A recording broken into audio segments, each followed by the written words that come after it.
Hello, Tisha. Hi, Jen. How's it going? It's going okay. How are you doing? Oh, I'm sick as a dog. And apparently it's not COVID. Like I've done tests and PCR and rapid tests, and We I'm we just both sick. essentially isolated last week, and neither of us needed to. Yep. We're supposed to be on break. We are on break. We are recording. We haven't been releasing, Yep. but we are about to come back next week and maybe even on Sunday with a surprise episode. So make sure you're Mm-hmm. subscribed. The month of May starts off with Mother's Day, and we have decided Mm-hmm. to have another theme month all devoted to stories either from mothers or about mothers. And it Yes. just seemed right to do a little rewind to our first story about a mama with the birth trauma mama herself, Miss Mm-hmm. Kayleigh. Yeah. So this is definitely one of our early episodes that some of our newer listeners may not have listened to before. We are doing this kind of motherhood month, but also recognizing that like Mother's Day is not necessarily easy for everybody. There are all kinds of things that go into being a mother, becoming a mother, like what makes a mother. And Mother's Day can be really hard for a lot of people. And Mm-hmm. that sort of is one of, I guess, the inspirations for us doing this month. So it's not all just like, oh, I have the most fabulous mother stories, but, Oh, yeah. I mean, you're or like, listening to I the just Now What love being a pod. mom so much. It's not that You, kind of a month, guys. you're listening to the Now What pod. We don't tell those kinds of stories. Yeah, just so you know. Just so you know. So, if you haven't listened to Kayleigh's episode, you're going to love it. If Yes. you have, give it a listen again, because actually, while I edit this, I think I'm going to. And follow us on social media, follow the show wherever you listen. Hmm. Check out our merch at nowwhatpod.com. Yeah. And we'll be back with brand new episodes next week. Woo!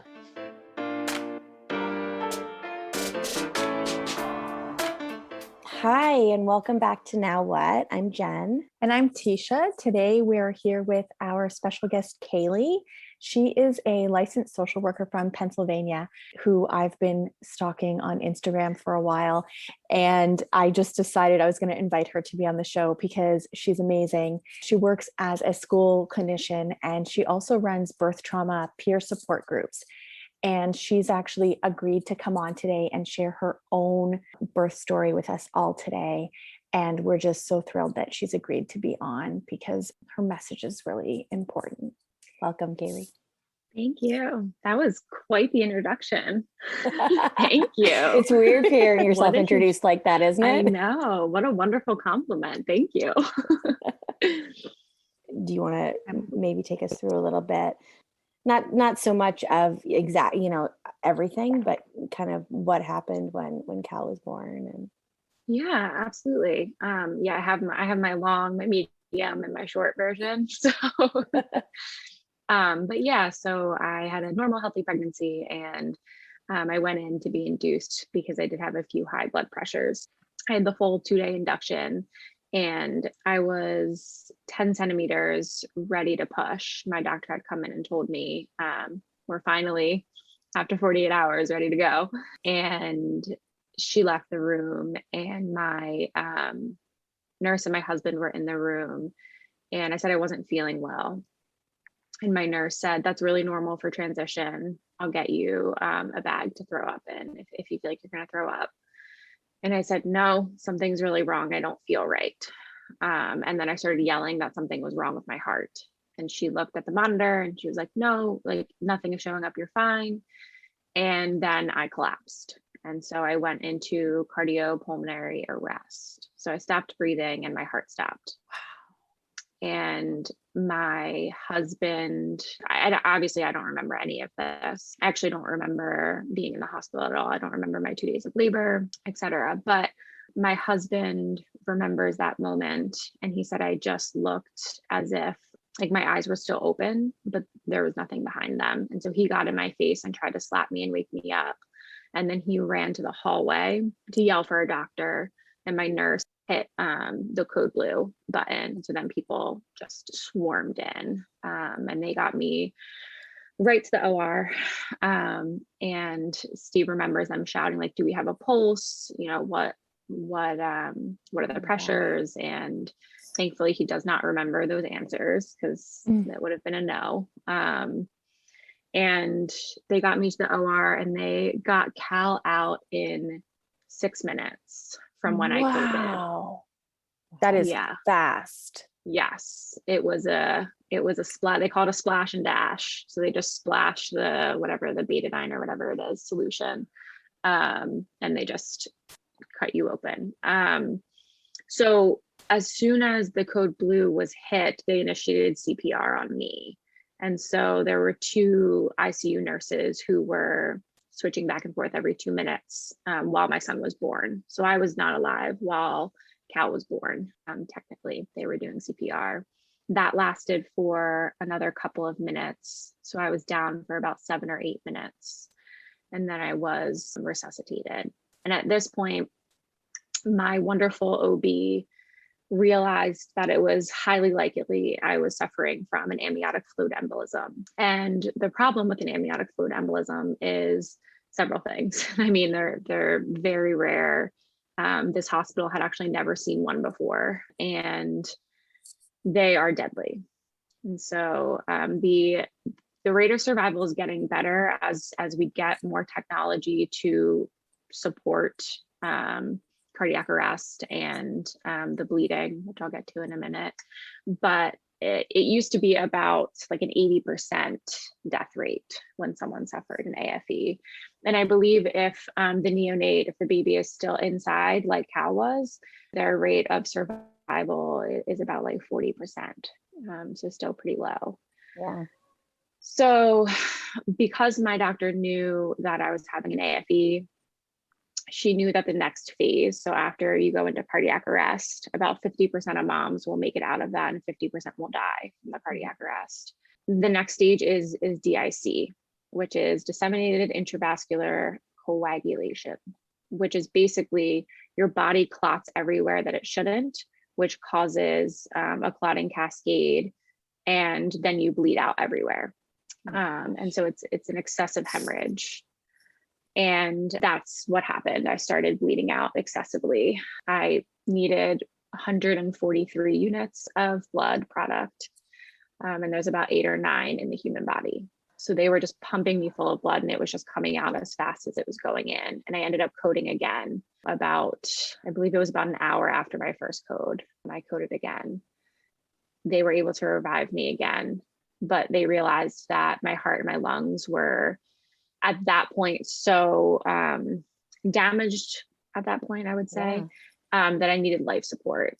And so I needed something called Ecmo, which takes the blood out of your body, oxygenates it for you outside of your body, and then puts it back in. So it's actually the highest form of life support.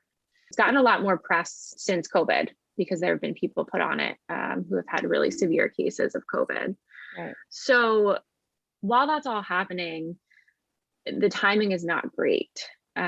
Because I was 10 centimeters ready to push. So everyone's showing up to the hospital to meet Cal. So my parents were already there, and my mom had just stepped out to tell my dad in the waiting room that she was actually going to be there for the birth. And they heard the code blue over the loudspeaker from my room, which was awful.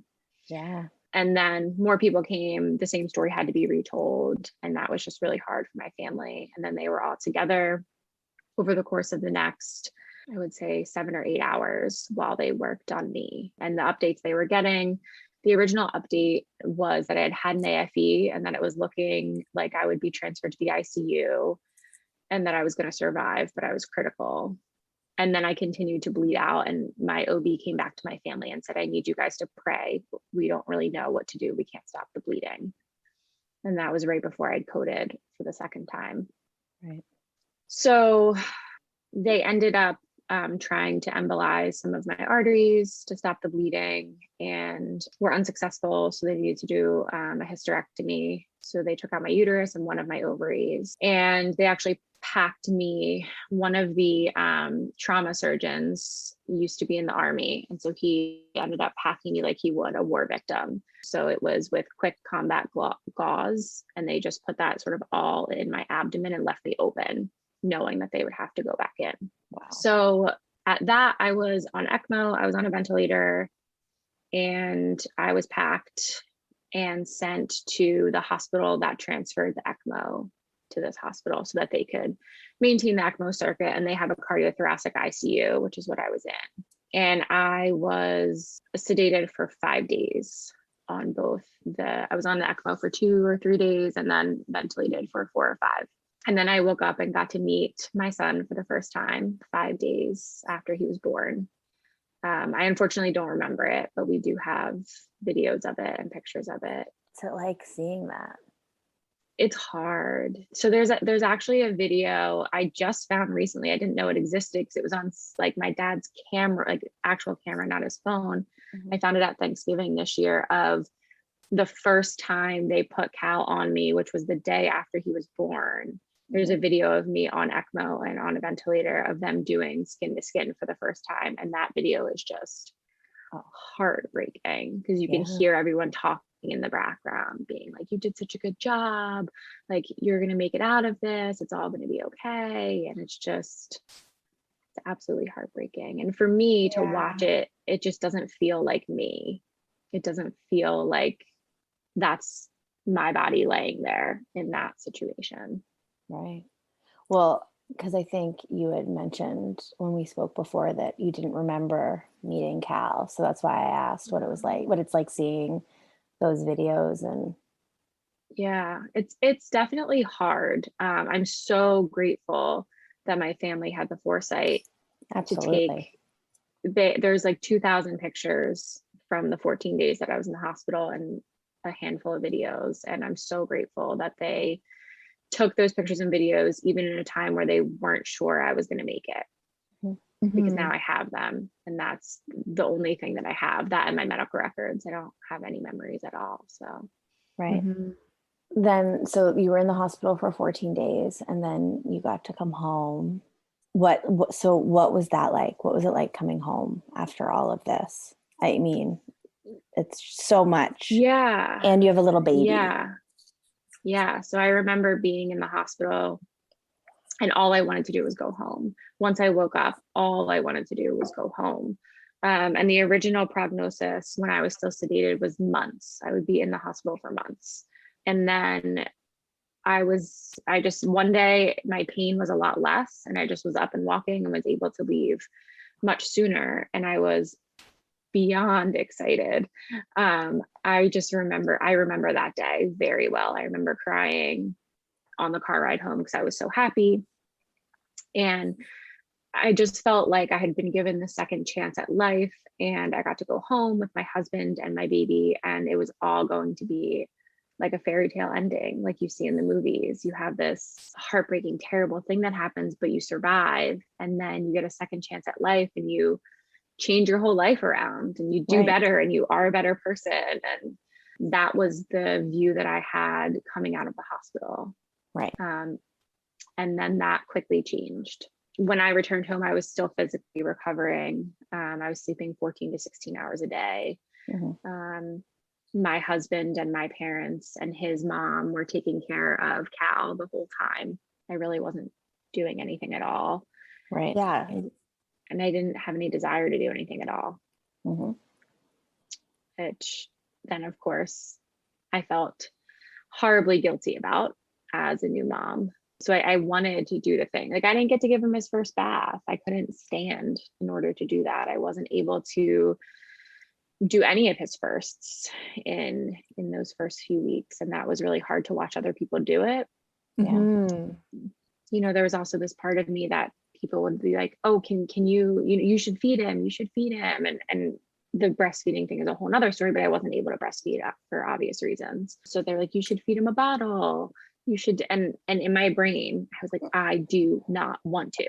I want nothing to do with feeding him. But I knew if I said that, everyone would be all worried about me and concerned. And so I just kept playing along until one day I did like just snap and was like, I don't feel like feeding the baby. Leave me alone. Like I'm trying to heal and I hate everything about this. Yeah. So yeah, the emotions were really difficult for me. I had a lot of anger and I didn't feel that I had any right to be angry, because I had survived something that most moms don't get to survive.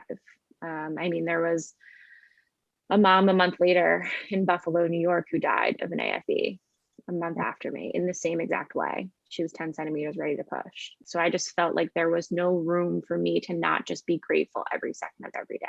Yeah. You just have to be grateful all of the time. Mm-hmm. Yeah. When in And point of fact, you were grieving not having the experience you had hoped for, and grieving the fact that you had to have a hysterectomy when you didn't even know. Mm-hmm. I mean, it's easy to say on this side of it, but like you had so much to be grieving. Oh, absolutely. And it's so interesting to look back on that person, right? Like, what? Of course you had the right to grieve, Kayleigh. Like, what? Look at all of these things. Like, I even think that to myself. And I think just there's so much complex trauma there. And there's like, you just hit on a really important point that I've spent probably 8 months in therapy on, is this idea that all of these very intrusive medical interventions happened to me without my consent. And of course, I would take them happening all over again in a heartbeat to be able to be here and live, but they still all happened without my knowledge. And I woke up to all these things having been done to my body with no knowledge and, again, no consent given. And it's a terrible feeling to be so out of control of your own body. Yeah, I mean, yeah, I can't even imagine. And to then return home and be so out of control of, if this terrible, awful thing happened randomly with no idea, no prediction that it would happen. I had no predisposition because we don't know what causes AFE yet. What else could happen to me as I'm just walking around? How else could I be struck down medically? And yeah, it's just like you wonder, like, if I had this underlying thing, then what else? And I actually think you posted something today about like the statistics and the rarity. And I commented on that because it is very rare for 38-year-old women to get cervical cancer, which is what happened to me, especially one who gets pap smears regularly. Like it wasn't that I'd never had a pap smear in my life. I had. Right. And I still got cancer. So I definitely have had those thoughts of like, you hear something's really rare. You're like, well, what does that mean? I already had one really rare thing happen to me. So maybe another really rare thing could happen to me. I already had something happen in my body that I had no control over and I had no idea was happening. So what else is there that I don't know about? Like there's that kind of fear. Yes. That even though our situations are very different, I really related to you saying that. Yeah, it takes away the weight of a statistic. Like it no longer has an effect on me. Like that peace of mind. I miss that peace of mind every time someone gives a statistic. The COVID thing really brought it up for me again. Like all of the statistics, I'm like, it doesn't matter. Like if I get COVID, I'm going to die. That was my probably. Yeah, that's probably what I mean. Probably you would. Probably that's what you would think. Yeah. Because like, well, one in however many, so that's still one in however many. Someone has to be the one. Someone has to be the one. Yeah, and it's not necessarily rational. No.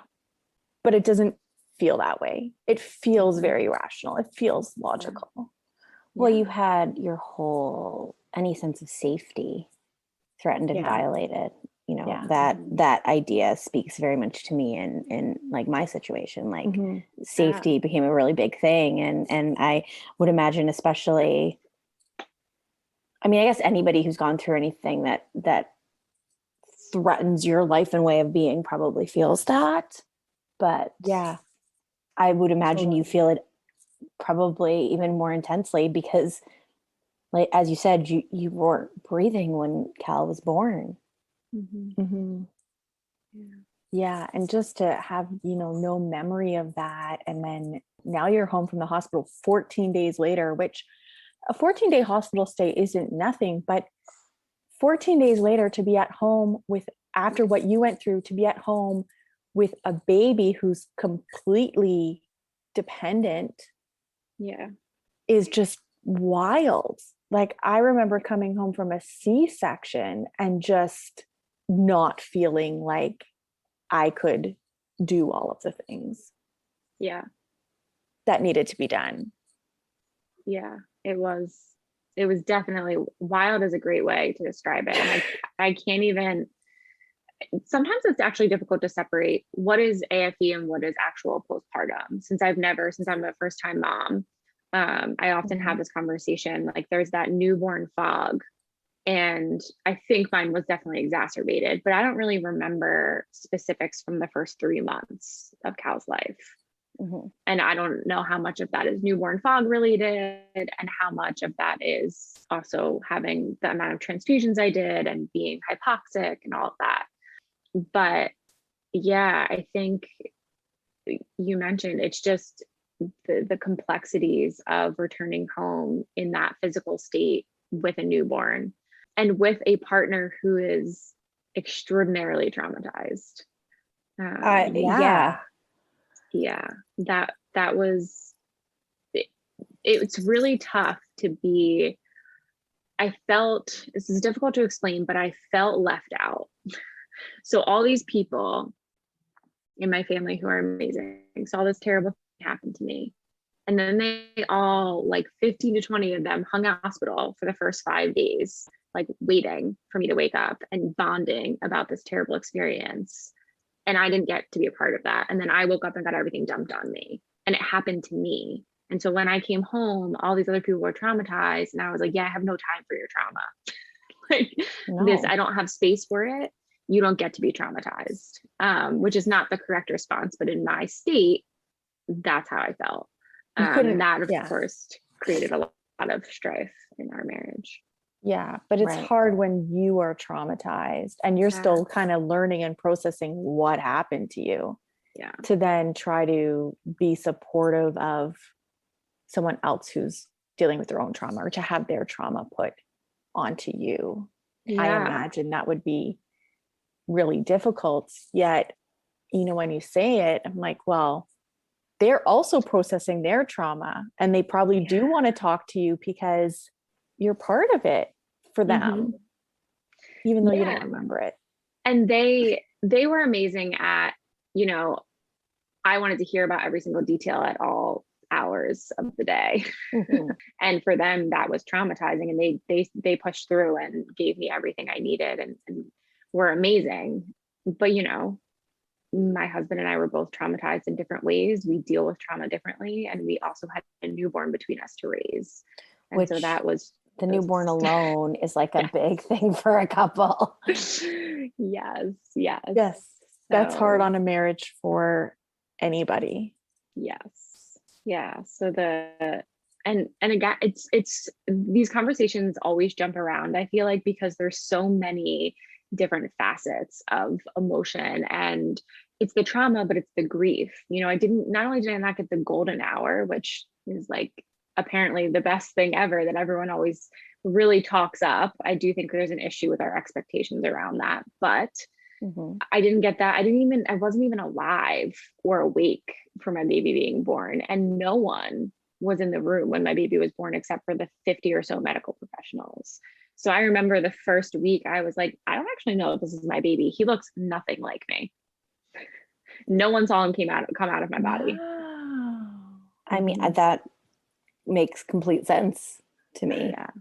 And I can't even imagine what that's like, to be like, you're telling me it's mine. Didn't see it. Didn't see it Wasn't there happen. for it. No one Don't saw it know. happen. Yeah, and that's another thing that kind of adds to all of it. Mm-hmm. And I think often trauma and grief are really like entwined, right? Yes. But you brought up an interesting point about like the way things are kind of like put out there and the expectations that are put upon us. And I think a lot of that probably has influenced, because it influences, again, a mom who has like a pretty standard birth and newborn phase. And so you have all of that coming at you as you're processing this. Yeah. Because mom guilt is no joke anyway. And you had it like tenfold. Yeah. Mm-hmm. Yeah. And I had guilt that no one was there for him when he was born. And I have since done a wonderful reframe of this with my therapist, but I viewed him as being like born into this chaotic, terrible environment where his mom was dead and everyone was freaking out around him. And my therapist reframed that as, seems like maybe he was born into a room and then everyone, which I did hear, cheered when he started breathing. And it was like this amazing. And then he was whisked off to the NICU where he got to be all cozy, and there was nothing wrong with him, which is, no one understands to this day how me being down for 6 minutes with him inside and he came out. He had an APGAR 3, but that's phenomenal considering everything the that circumstances. Through, and he went right to an 8 and then a 9. So he was only in the NICU for like 24 hours. But like I held so much guilt, and I still do, about the way he was born and that I wasn't there for him. And that's hard for me. And then I didn't bond with him. Also, we need to really normalize expectations around bonding, because I know plenty of moms who have not even dealt with birth trauma who did not bond with their babies right away and had so much guilt and shame about it. And you are meeting this person for the first time. You have no idea who they are, and they're just plopped on your chest. Well, and this person is responsible for kind of taking all of your independence from you. Yes. Yeah. And that's another thing that's not talked about like at all. Yes. They change your whole life. And some ways in the better, of course, but some ways not. And I was so traumatized by my situation that all I wanted to do was go back to my old life. Like I did not want to be a mom. My whole world had been turned upside down, and I was like, nope, this is not what I signed up for. And that caused a lot of shame and a lot of guilt for me. Because as a new mom, you're just supposed to be so happy. Yeah. And so just madly in love with your newborn, and you're not supposed to want anything else other than being a mom and caring for your baby. Like that's what we're sold. Right? Yep. And even though I like your experiences is rare and sounds very extreme, a lot of women have that. Yes. Delayed bonding is a thing that we don't talk about, and moms hold so much shame over it. And it's so normal. Right. Yeah. How long would you say that, like, how old was Cal when you kind of started to feel a bond with him? An initial bond, like 5 or 6 months. Yeah. So I had postpartum depression. And so he was born in July. I got out of the hospital the last day of July, and August is just a blur. And then my husband went back to work in like mid-September. I cried every single day. It was awful. I was so ready for the anxiety. I run anxious, and I was like, this, heads up, like I'm going to be probably super anxious and hypervigilant when I have a baby, like watch out for these signs, etc. I did not expect the depression. And so that was really hard for me. And I ended up going on medication, which helped a ton. I did start therapy the week I was out of the hospital, but that's only because I knew as a therapist that I was going to need it. So good. In the long, Mhm. yeah, in the long run. I definitely wouldn't have, I completely understand how women are in this situation and get out of the hospital. Like therapy is not the first thing they're thinking of. Did anyone like on your team talk to you about how you might need it, or you just it was because you knew you were going to do it, you needed They it? gave me a discharge packet that had some references in the back. Oh, Yeah, Mhm. but no actual conversation. No, you know who actually was the best was my cardiologist. She's this just amazing, phenomenal person. And she's very into like holistic medicine. And she talked to me all about like mindfulness and things I had already known about, but just was like, this is a really important time to use these coping skills, all that stuff. But yeah, besides that, there wasn't a whole lot of talk around. Like, I feel like there should have been some education around like medical trauma. well, and I think again, I think we have, the three of us spoke about this, kind of how like most births include some form of trauma, kind of Yes. even touching on the fact like what this little tiny human means for a woman's Yeah. independence. But it's very interesting that given everything that you went through, that it was not a conversation that was had before you were discharged. Mhm. I had a doctor come in who was kind of ancillary to my case, not really directly involved, very well meaning, but came in and told me that I just need to be happy I'm alive, move on from this and not think about it and not feel guilty that I survived. Just buck up. Wow. I mean, he might as well have said man up. Yeah. And then it's interesting too that you're like, I struggled with that. Yeah. Like I struggled with feeling like I should just be grateful. Yeah. And yet I actually have all of these feelings. Yes. And oh God, it really got me stuck in like I wasn't able to process my trauma. You can't process your trauma if you're so concerned about your guilt and your shame related to your feelings of anger, of sadness, of grief. Like there's no processing trauma at that point if you are pushing down those feelings. You have to bring them out. You have to unmask them in order to be able to process through them. And so that really inhibited those first few months. I had a really hard time until I had a light bulb moment where I was like, oh, weird. I can be both angry and grateful at the same exact time. We can hold both of those opposing emotions at the same time. They are not mutually exclusive. And once I learned that, it was a lot easier for me to deal with, because being angry and being sad doesn't mean I'm not grateful. No, Right. no, I think it's common that we feel that way, right? That you can only feel good or bad. You You're can't one feel or the other. yeah. And it's probably from a young age, because normally what we tell kids, no, you're fine, or stop crying, or because like if you're crying then you're not okay, or Right. So where do you go from there? I mean, because you're here now and you're talking about it so openly, and you're running, peer support groups for other women who've had their own birth trauma, not just the same as yours, but all kinds of birth trauma, right? Yep. How do you get to a place where you're able to do that? This is a good question. So a lot of therapy. And I wanted to give back. That was the one thing that and I don't want it to, I always am very careful about this. I feel like people think like, oh my God, you're so amazing for being able to tell your story and being able to give back. Like it's my way of healing. It helps me just as much as it helps other people. So while, yes, I do feel like I'm hopefully doing something good, I'm also doing it to help myself too.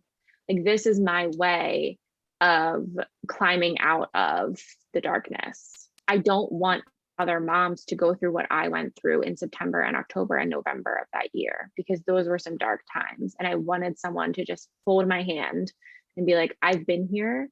I know where you are, and I'm okay to sit with you in it until you get out, because I know you will get out, and I can hold that hope for you until you're there. And I so desperately needed that, and I didn't have it. And so creating a space where that exists now, it has always been my goal. And I think for me, telling my story has never been super difficult. And that's because I don't remember it. And that is an advantage that I have for sure. If I was dealing with PTSD, if I was dealing with triggers from my birth story, I wouldn't be able to tell the story in the way that I'm able to. And some days it is hard because I'm becoming more and more connected to my trauma, like that I'm actually the person it happened to, which is taking a really long time. And so some days it is harder, but for the most part, I'm able to very much tell my story and be somewhat separate from it. I think being a therapist, my ability to compartmentalize also helps with that too. Without getting, like, I get DMs often from moms, like telling me their birth trauma. And I think to myself, like, thank God I can like separate the two, or else I wouldn't be able to, you can't do it. And I think that's not be traumatized by that. Right. And I think that is a good warning to other people. Share your story if you're ready. I love when people share their stories, but be really careful about how much it can bring in to you from other moms. And for me, I feel like I waited 6 months before I started this Instagram. And I'm really happy I did that, because I wouldn't have been able to do it before that. Yeah. So getting to this point has involved lots of therapy, an SSRI, which is an antidepressant, and I have an amazing family support system. And I've noticed that within this community, that is a big difference maker. And there are unfortunately women who are not in as lucky of circumstances as I am. And they have family who are really invalidating of their trauma, or who just don't have the time or space for it. And that makes a big difference. Yeah. And I think a lot of women have traumatic births on a smaller scale. And I don't want to say that in a sense of minimizing their trauma, but not everybody recognizes it, that my daughter wasn't breathing. They had to give her a CPAP, and she was taken to the NICU, and she stayed there for 2 days. That's not huge, but it still was traumatic. And lots of people have stories that are more like mine, right? Like what happened with me is really common. And it's nobody's really talking about that being hard. Nobody's looking at the parents and going like, wow, like, are you okay? That must have scared the crap out of you. Right. I think it was lots of women have births that don't go the way that they expected they were going to go. And they have shame and guilt around that. And they're just supposed to be happy they have this baby and that everybody's fine. Well, I think I don't know if it was you or somebody, I think I heard it in your Clubhouse chat last night, or I've just been listening to too much trauma related stuff. But kind of how like a trauma is how you respond to an event, right? Yes, exactly. How you perceive it. It's subjective. It's not objective. Right. So I think what I am like on a soapbox about how grief illiterate we are as a society. That's my own personal banner to raise. But like, I think listening again to your Clubhouse chat last night, and, just this is making me think that I think we're really trauma illiterate as well. Absolutely. Yeah. We don't understand trauma well. We don't understand the levels of trauma and the complexities of trauma. And something else I was talking about last night is that birth is such a unique situation. And unfortunately, it's a uniquely easy situation to be traumatized in, because we are so vulnerable. And there are so many moments throughout a birth that could easily be turned from joy into trauma. And that is very unfortunate, but that is the nature of the vulnerable position that we are put in as moms. And if things go amazing, then that vulnerability is beautiful and it's joyful and it's perfect. But things can go so quickly south just based on the way that you're spoken to. There are moms who have been traumatized by the way they were treated, not even physically, but emotionally in birth. That is traumatic. And it doesn't need to be a near miss to be traumatic. And I think I agree with you that is not, I mean, 1 in 3 birthers are traumatized. That's the research right now. So it's not 1 in 3 are not near misses. So there's lots of other trauma that is occurring for moms. And it's so frustrating to me because we are trauma illiterate. I love that. And so we don't understand how to support moms through that. And then we're throwing them into postpartum with a newborn and they have no support and they don't even realize. So there's some moms who don't realize that they're traumatized until a year later. And then they get support and they dealt the effects of trauma without knowing it was trauma. And I think that's just really sad that we have so many moms that are experiencing this. It is really sad. And I think I imagine a big part of it is, especially if it's a smaller or less like obvious trauma, the idea that we're circling back to that you're just supposed to be happy that you have this baby. So how could you be traumatized by anything? Yeah. Yeah. If you're healthy and baby's healthy, then everything's great, right? Yep. And maybe it isn't. Yeah, and maybe it isn't. And I think the best example I have of this happening, because I feel oddly like lucky enough that I can blame everything on my AFE and people accept it because they're like, ooh, that is traumatic. Wow, you died and then came back to life. Like you deserve to feel depressed and traumatized and all of these terrible things. But like, what if I had postpartum depression with Just a because you normal did. birth? Yeah. Right. Like, or what if I had been treated poorly in my birthing and was traumatized from that?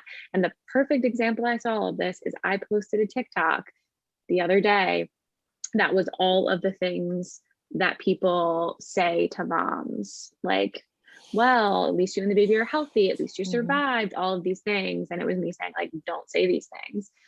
And someone commented and said, what did they say?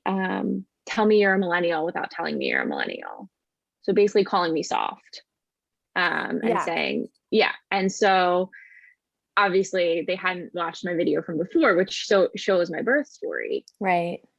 But I commented back something really snarky. Like, how do you know you've never given birth while dying without something ridiculous. And they were like, because sometimes oh my God. there's power in using your trauma to get at somebody. Yes. I've done that. And they were like, oh my God, I'm so sorry. I didn't know your story. I hope you and the baby are okay. But like that difference in reaction. Oh, so now my trauma is valid enough for you. You've decided based on your scale that I deserve, that I'm worthy of your empathy now.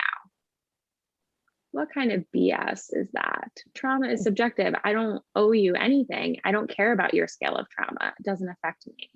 That is such a great example. And it probably, so many people are traumatized by their birth and have that minimized with things like, well, at least you're happy, right?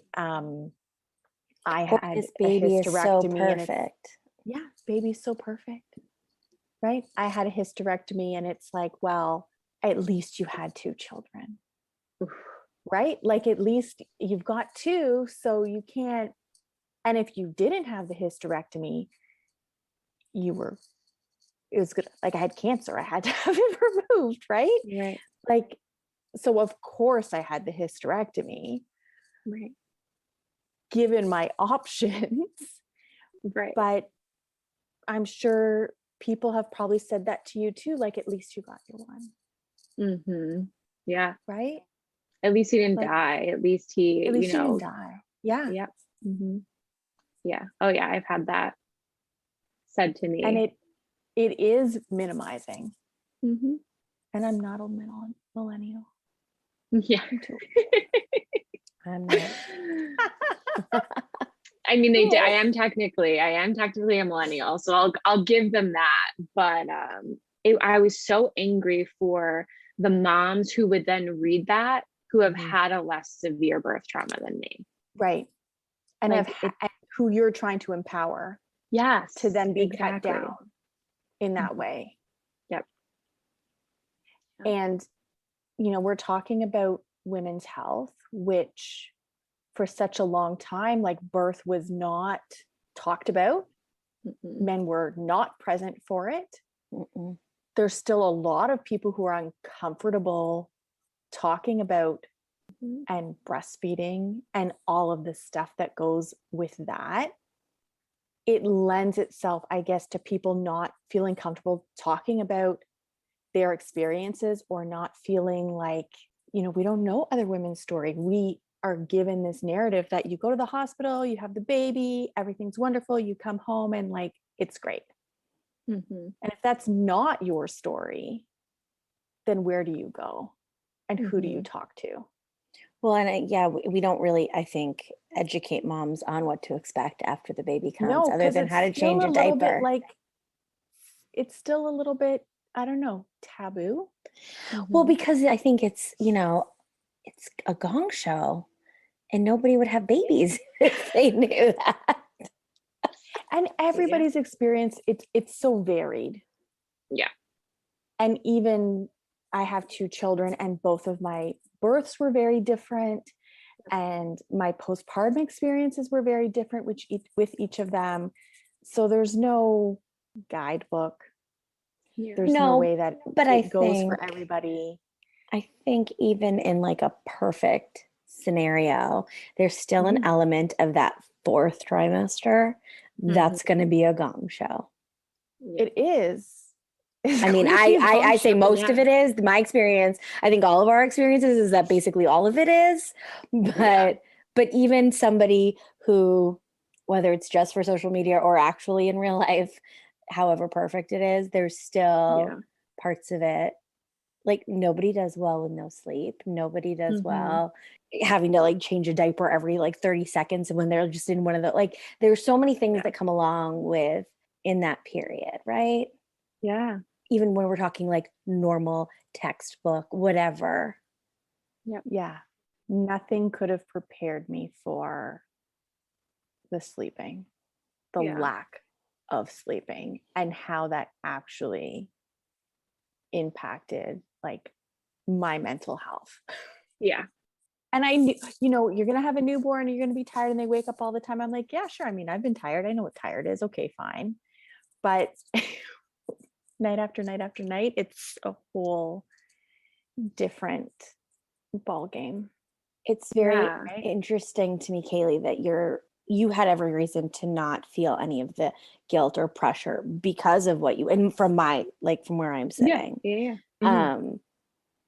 And so it's just very interesting that that's still all of this, the things that we see and are told and everything, still even in that situation impacted you so much. Yeah. And as you both were talking, I think there's two things that come up. One is the rhetoric around don't you dare share your scary birth story and scare pregnant moms. I've gotten that a lot. And I have so many thoughts about that.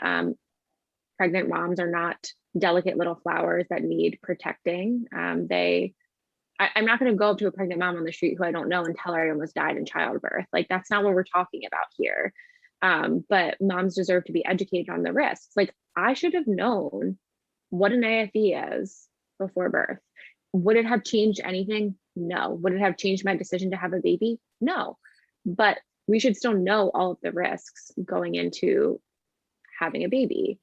And I think the whole BS around don't scare pregnant women is ridiculous. Again, there's a difference between going up to a random person you don't know and spouting your terrible birth story and educating in an appropriate way.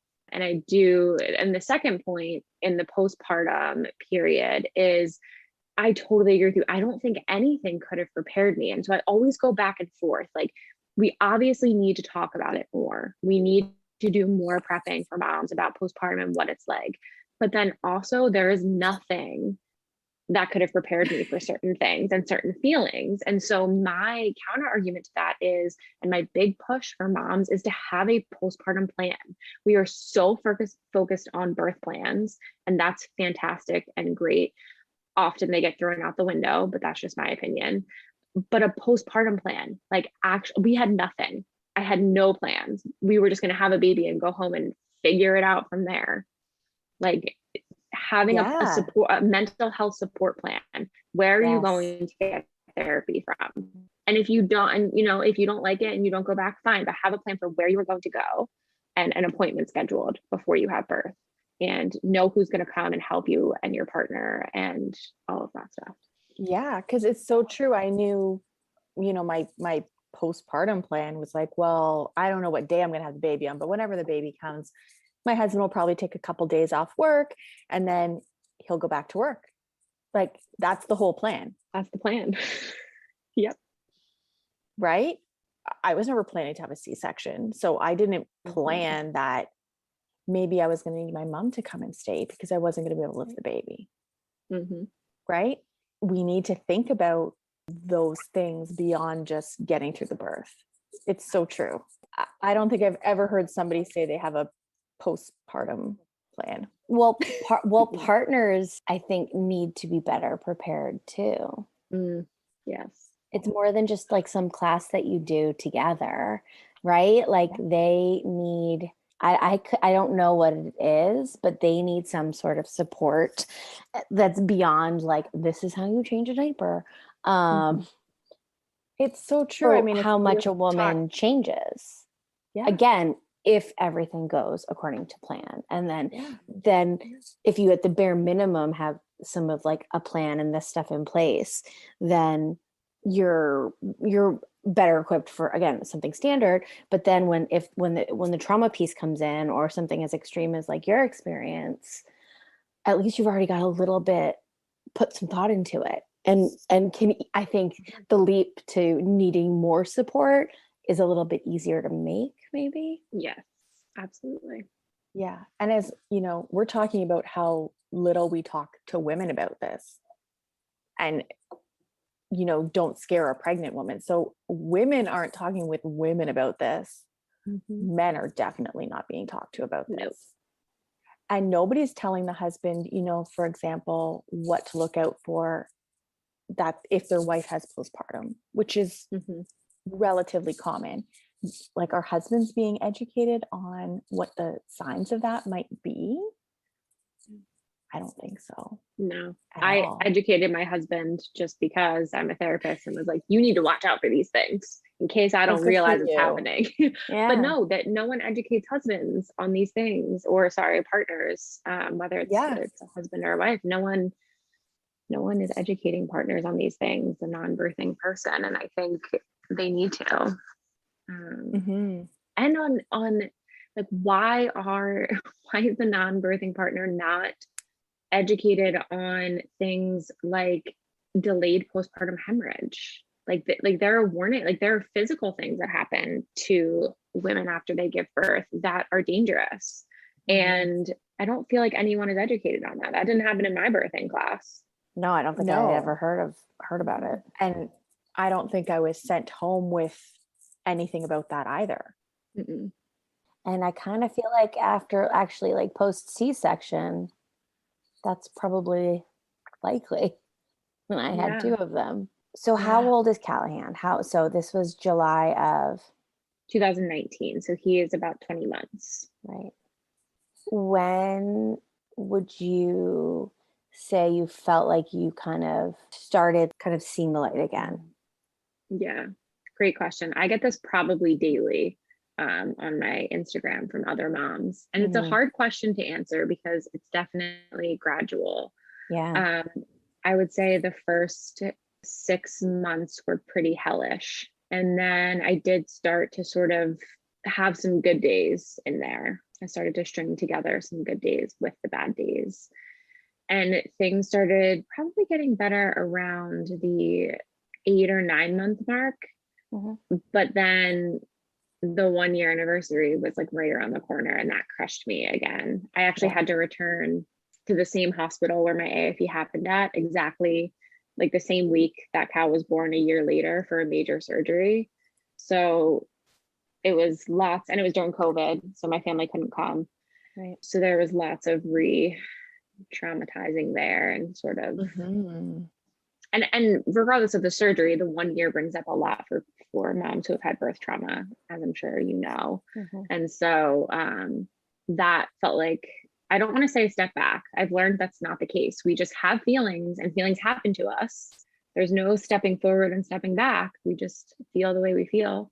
And it But I just was, kind of ebbs and flows yeah, and waves. And yeah, there's no this linear thing that I always talk about to my therapist. She's like, stop that. It's not how there's no like path to recovery here. You just feel feelings, and some days are better than others. So I had more bad days around that time. And then 13 or 14 months out, it started getting better again. And then I feel like I'm definitely functioning at a much better place now, but I haven't even touched the grief of infertility after one. And so I don't want to be one and done. So there's lots of talk of surrogacy, but that's prohibitively expensive.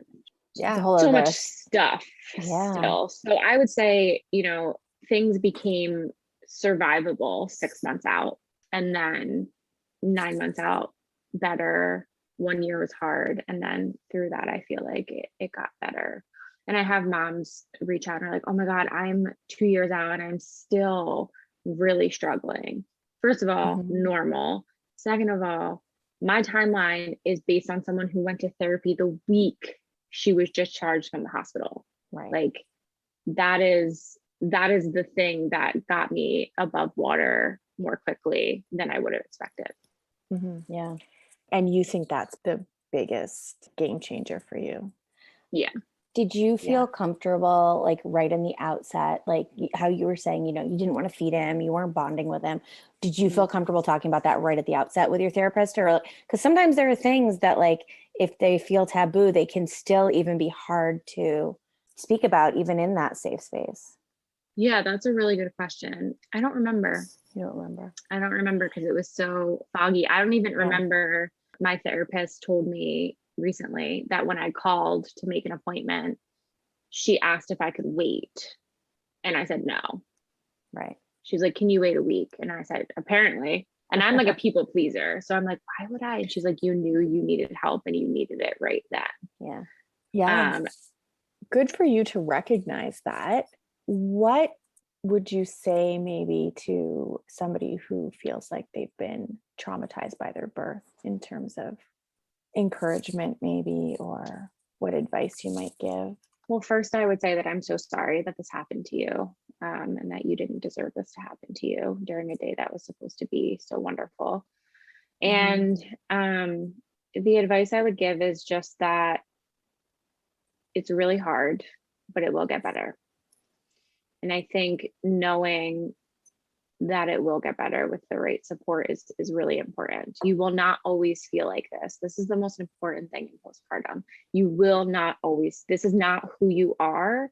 This is just how you're feeling. Because when we go through a transition to postpartum and we become this mom and have this new identity, and postpartum depression or postpartum anxiety comes along with that, we think that's who we are now. It is not who you are. And it will get better with the appropriate support and treatment.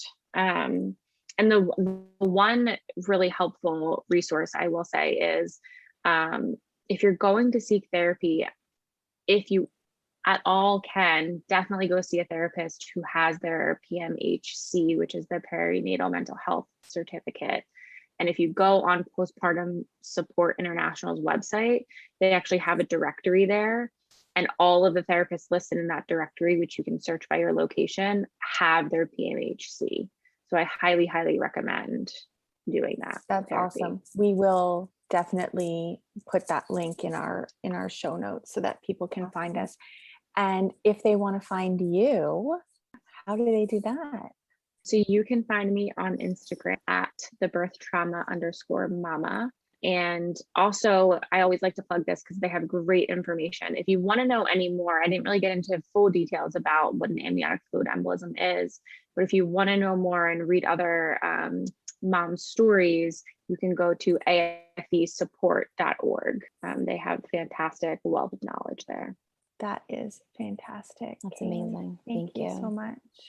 Of course. Thank you for being on today. Yes, thank you so much. Thank you so much for having me. I really appreciate it. I love getting to talk to other moms about this kind of stuff and just hearing other perspectives. It's always awesome. Thank you. Thanks for listening to Now What. If you've enjoyed this episode, leave us a review. Your ratings and reviews help more people like you find our podcast. Don't forget to subscribe and share this episode with someone you think would love it. Until next time, we're Tisha and Jen. Remember, your hard times are the chance to write another chapter.